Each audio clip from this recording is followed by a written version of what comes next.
बिस्मिल्लाहिर्रहमानिर्रहीम।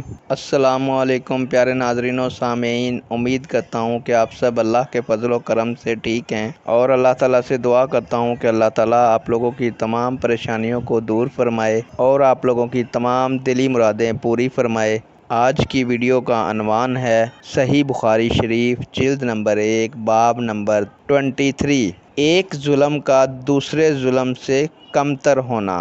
उम्मीद करूँगा कि प्यारे दोस्तों ये हदीस मुबारक आपके इल्म में इजाफ़ा फरमाएगी और आप इस हदीस मुबारक को दूसरों तक शेयर करेंगे और वीडियो को लाइक करेंगे, चैनल को सब्सक्राइब करेंगे। बढ़ते हैं वीडियो की जानिब। प्यारे दोस्तों, आपको इस हदीस का फ़ायदा बताता चलूँ कि इस हदीस मुबारक से दौरे हाज़र के मुनकरीन हदीस की भी तरदीद होती है, जो कुरान फ़हमी के लिए सिर्फ़ अरबी लुग़त को काफ़ी समझते हैं और साहिब कुरान रसूलुल्लाह सल्लल्लाहु अलैहि वसल्लम के फरमुदात को अहमियत नहीं देते।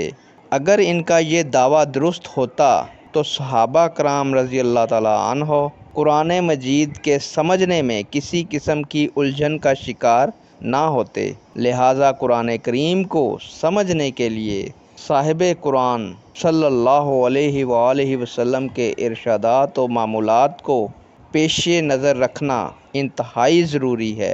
यही वो बयान है जिसकी हिफाजत का ज़िम्मा ख़ुद अल्लाह ताला ने उठाया है। इरशाद बारी ताला है जिसका तर्जमा है, फिर इस कुरान की हिफाजत हमारे ज़िम्मे है। बढ़ते हैं अहादीस मुबारक की तरफ। हज़रत अब्दुल्ला बिन मसूद रज़ी अल्लाह ताला अन्हो फरमाते हैं, जब ये आयत उतरी जिसका तर्जमा है, जो लोग ईमान लाए और उन्होंने अपने ईमान को जुल्म के साथ आलूदा नहीं किया, वही लोग हैं जिनके लिए अमन है और वही हदायत याफ्ता हैं। तो नबी करीम सल्लल्लाहु अलैहि वसल्लम के सहाबा कराम रज़ी अल्लाह ताला अन्हों ने कहा, ए अल्लाह के रसूल सल्लल्लाहु अलैहि वसल्लम, हम में से कौन सा ऐसा है जिसने जुल्म नहीं किया? तब अल्लाह ताला ने ये आयत उतारी, यकीनन शिर्क जुल्म अज़ीम है। नेक दुआओं के साथ आपसे इजाज़त चाहूँगा। अल्लाह ताला आप लोगों का हामी और नासिर हो। अल्लाह हाफिज़।